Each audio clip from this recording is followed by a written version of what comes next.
अस्सलाम वालेकुम ਵੀਵਰਸ ਕੀ ਹਾਲ ਚਾਲ ਹੈ ਠੀਕ ਠਾਕ ਹੋ ਉਮੀਦ ਕਰਦਾ ਸਭ ਖੈਰੀਅਤ ਨਾਲ ਹੋਵੋਗੇ। ਮੈਂ ਤੁਹਾਡਾ ਆਪਣਾ ਪੰਜਾਬੀ ਬੱਟੂ ਔਰ ਮੇਰਾ ਨਾਮ ਹੈਗਾ ਐਸਨ ਬੱਟੂ।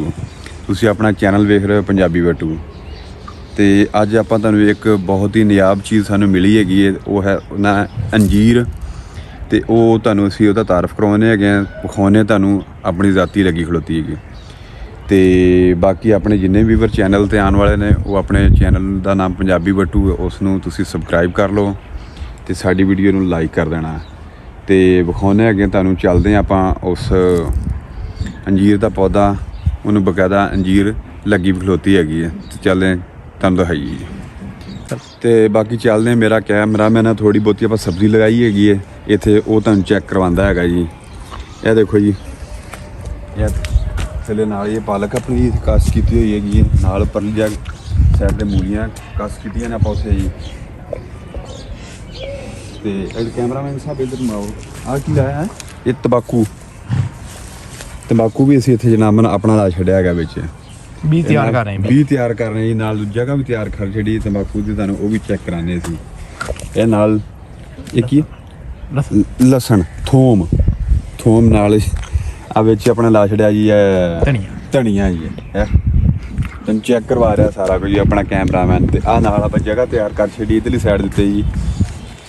ਇਹ ਇੱਥੇ ਲਾਣਾ ਆਪਾਂ ਤੰਬਾਕੂ ਜੀ। ਆਹ ਨਾਲ ਥੱਲੇ ਮੇਥੀ ਤੇ ਮੇਥੇ ਵੀ, ਇਹ ਵੀ ਕਾਸ਼ ਕੀਤੇ ਹੋਏ ਨੇ ਸਾਰਾ ਕੁਛ ਆਪਣੇ। ਤੇ ਚੱਲਦਾ ਆਪਣਾ ਕੈਮਰਾਮੈਨ, ਤੁਹਾਨੂੰ ਅਸੀਂ ਲੈ ਕੇ ਚੱਲਦੇ ਹਾਂ ਆਪਾਂ ਆਪਣੇ ਅਸਲ ਮੁੱਦੇ ਦੇ ਉੱਤੇ। ਤੁਹਾਨੂੰ ਲਿਜਾ ਕੇ ਚੈੱਕ ਕਰਵਾਉਂਦੇ ਹੈਗੇ ਆ ਅੰਜੀਰ ਦਾ ਪੌਦਾ। ਉਹਨੂੰ ਥੋੜ੍ਹੀਆਂ ਜਿਹੀਆਂ ਲੱਗੀਆਂ ਨੇ, ਛੋਟਾ ਜਿਹਾ ਬੂਟਾ ਹੈਗਾ ਆਪਣਾ ਜ਼ਾਤੀ, ਆਪਣਾ ਤਿਆਰ ਹੋ ਰਿਹਾ ਹੈਗਾ ਜੀ। ਆਜੋ ਜੀ ਕੈਮਰਾਮੈਨ ਸਾਹਿਬ, ਤੇ ਆਪਾਂ ਨੂੰ ਚੈੱਕ ਕਰਵਾਓ ਜੀ।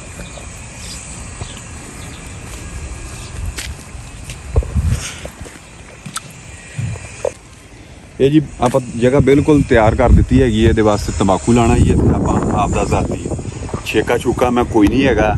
ਬਾਕੀ ਸਾਡੇ ਇੱਕ ਦੋ ਬੰਦੇ ਬਹੁਤ ਜ਼ਿਆਦਾ ਸ਼ੌਕੀਨ ਵਾਲੇ ਹੈਗੇ ਨੇ, ਉਹ ਸ਼ੌਕ ਕਰਦੇ ਨੇ ਹੁੱਕੇ ਦਾ। ਤੇ ਉਹ ਆਪਾਂ ਨਾ ਆਪਣਾ ਹੀ ਇੱਥੇ ਬਿਜਲੀ ਦਾ ਹੈਗਾ, ਰਿਜ਼ਲਟ ਬਹੁਤ ਅੱਛਾ ਨਿਕਲਦਾ ਹੈਗਾ ਇਹਦੇ ਵਿੱਚ ਤੰਬਾਕੂ ਦਾ ਜੀ। ਇਹ ਜਗ੍ਹਾ ਤਿਆਰ ਖੜੀ। ਬਾਕੀ ਆ ਸਾਰੇ ਜਿਹਨੇ ਬੂਟੇ ਛੋਟੇ ਤੋਂ ਛੋਟੇ ਕਈ ਨਸਲਾਂ ਦੇ ਵਿੱਚ ਲਾ ਛੱਡੇ ਹੈਗੇ ਨੇ, ਕੋਈ ਅੰਬਾਂ ਦੇ, ਕੋਈ ਮਾਲਟੇ ਦੇ, ਜੋ ਕੋਈ ਵਿੱਚ ਅਮਰੂਦ ਆ ਗਿਆ ਜੀ ਇੱਥੇ। ਇਹ ਹੁਣ ਨਵੀਂ ਬਗੀਚੀ ਆਪਾਂ ਇੱਥੇ ਤਿਆਰ ਕੀਤੀ ਹੈਗੀ ਜੀ। ਆ ਜੋ ਆਪਣਾ ਛੋਟਾ ਜਿਹਾ ਬੂਟਾ ਆਪਣਾ ਤਿਆਰ ਹੋ ਰਿਹਾ ਹੈਗਾ ਲੂਚੇ ਦਾ, ਇਹਨੂੰ ਬਹੁਤ ਮਜ਼ੇਦਾਰ। ਉੱਧਰ ਇੱਕ ਵੱਡਾ ਬੂਟਾ ਖਲੋਤਾ ਹੈਗਾ, ਉਹਨੂੰ ਬਹੁਤ ਮਜ਼ੇਦਾਰ ਆਪਣੇ ਕੋਲ ਨਾ ਉੱਥੇ ਲੂਚੇ ਲੱਗਦੇ ਹੈਗੇ ਨੇ ਜੀ। ਆਪਣੀਆਂ ਜ਼ਾਤੀ ਚੀਜ਼ਾਂ ਲਾਈਆਂ ਹੋਈਆਂ ਸਾਰੀਆਂ, ਜਿਨ੍ਹਾਂ ਦਾ ਮੈਂ ਤੁਹਾਨੂੰ ਤਾਰਫ ਕਰਵਾ ਰਿਹਾ। ਤਾਂ ਬਾਕੀ ਆ ਜੋ ਆਪਾਂ ਆਪਣੇ ਅਸਲ ਮੁੱਦੇ 'ਤੇ ਪਹੁੰਚਦੇ ਹਾਂ। ਇਹ ਹੈਗਾ ਬੂਟਾ ਅੰਜੀਰ ਦਾ, ਇਹਨੂੰ ਬਕਾਇਦਾ ਅੰਜੀਰ ਵੀ ਲੱਗੀ ਨੇ। ਕੈਮਰਾਮੈਨ ਅਗਰ ਮੇਰਾ ਨਜ਼ਦੀਕ ਆ ਸਕੇ ਤਾਂ ਵਿੱਚੋਂ ਇੱਕ ਦੋ ਦਾਣੇ ਪੱਕੇ ਵੀ ਖਲੋਤੇ ਨੇ, ਉਹਦੇ 'ਚ ਮੈਂ ਚੈੱਕ ਕਰਨਾ ਹੈ। ਇਹ ਲੱਗੀ ਖਲੋਤੀ ਇਸ ਨੂੰ ਅੰਜੀਰ, ਇਹ ਵੀ ਲੱਗੀ ਖਲੋਤੀ ਹੈ ਜੀ। ਉਸ ਤੋਂ ਬਾਅਦ ਇਹ ਦੇਖੋ, ਇਹ ਕਲਰ ਇਹਦਾ ਚੇਂਜ ਹੋਇਆ ਖਲੋਤਾ ਹੈਗਾ ਜੀ। ਠੀਕ ਹੋ ਗਿਆ ਜੀ। ਇਹ ਥੱਲੇ ਵੀ ਇਹਨੂੰ ਲੱਗੀਆਂ ਖਲੋਤੀ ਨੇ, ਇਹਨੂੰ ਪਹਿਲਾ ਫਲ ਲੱਗ ਰਿਹਾ ਹੈਗਾ ਔਰ ਬਹੁਤ ਹੀ ਫਾਇਦੇਮੰਦ ਚੀਜ਼ ਹੈਗੀ ਹੈ। ਦਿਲ ਦੇ ਮਰੀਜ਼ਾਂ ਤੋਂ ਕੋਈ ਆਪਣਾ ਬਵਾਸੀਰ ਹੋ ਜਾਏ, ਇਸ ਤਰ੍ਹਾਂ ਦੇ ਮਾਮਲਾ ਤੋਂ, ਕੋਈ ਮਿਹਦੇ ਦੀਆਂ ਜਿਹੜੀਆਂ ਬਿਮਾਰੀਆਂ ਹੈਗੀਆਂ ਨੇ ਉਹਨਾਂ ਦੇ ਵੀ ਬਹੁਤ ਮੁਫੀਦ ਹੈਗੀ ਹੈ। ਜੰਨਤ ਦਾ ਫਲ ਵੀ ਕਿਹਾ, ਜੰਨਤ ਦਾ ਫਲ ਵੀ ਇਸ ਨੂੰ ਕਿਹਾ ਜਾਣਾ। ਕੈਮਰਾਮੈਨ ਦੱਸ ਸਕਦਾ, ਕੋਈ ਮੇਰਾ ਕਿੰਨਾ ਘਾਵਦਾ ਮੈਂ ਉਹਨਾਂ ਕੁ ਤੁਹਾਨੂੰ ਦੱਸ ਦਿੰਦਾ ਹੈਗਾ ਜਿੰਨਾ ਚੀਜ਼ਾਂ ਦਾ ਮੈਨੂੰ ਪਤਾ ਹੈਗਾ ਜੀ। ਤੇ ਬਾਕੀ ਨਾਲ ਹੋਰ ਵੀ ਕੈਮਰਾਮੈਨ ਸਾਹਿਬ ਨੂੰ ਮਾਰ ਕੇ ਚੈੱਕ ਕਰਵਾ ਸਕਦਾ। ਬੂਟੇ ਜਿਹੜੇ ਨਾ ਕਾਫੀ ਨਿੱਕੇ ਸਲਾਦ ਨੇ, ਸ਼ੌਕ ਇਹਦਾ ਬਹੁਤ ਕੀਤਾ। ਬਗੀਚੀ ਅਸੀਂ ਪੂਰੀ ਤਿਆਰ ਕੀਤੀ ਹੋਈ ਹੈ ਇੱਥੇ।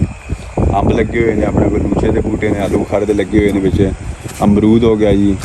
ਵਿੱਚ ਕੋਈ ਐਸੀਆਂ ਚੀਜ਼ਾਂ ਨੇ ਜਿਨ੍ਹਾਂ ਦਾ ਸਾਨੂੰ ਨਾਵਾਂ ਦਾ ਨਹੀਂ ਗਾ ਪਤਾ ਹੈਗਾ। ਤੇ ਬਾਕੀ ਸਾਡੇ ਤੁਸੀਂ ਜਿੰਨੇ ਵੀ ਵੀਵਰ ਸਾਡੇ ਇਸ ਚੈਨਲ 'ਤੇ ਆਉਣ ਵਾਲੇ ਨੇ ਪੰਜਾਬੀ ਬੱਟੂ ਦੇ ਉੱਤੇ, ਉਹ ਸਾਡੇ ਚੈਨਲ ਨੂੰ ਸਬਸਕ੍ਰਾਈਬ ਕਰ ਦੇਣ, ਸਾਡੀ ਵੀਡੀਓ ਨੂੰ ਲਾਈਕ ਕਰ ਦੇਣ। ਤੇ ਸ਼ੁਕਰੀਆ ਤੁਹਾਡੀਆਂ ਮੁਹੱਬਤਾਂ ਦਾ, ਦੋਸਤਾਂ ਦਾ, ਜਿਹੜਾ ਸਾਨੂੰ ਤੁਸੀਂ ਟਾਈਮ ਦਿੰਦੇ ਜੀ ਔਰ ਸਾਡੀ ਵੀਡੀਓ ਨੂੰ ਵਾਚ ਕਰਦੇ। ਤੇ ਆਪਣੀ ਕਮੈਂਟਸ ਕਰਕੇ ਆਪਣੀ ਰਾਏ ਦਾ ਇਜ਼ਹਾਰ ਸਾਡੇ ਨਾਲ ਤੁਸੀਂ ਲਾਜ਼ਮੀ ਕਰ ਦਿਆ ਕਰੋ ਜੀ।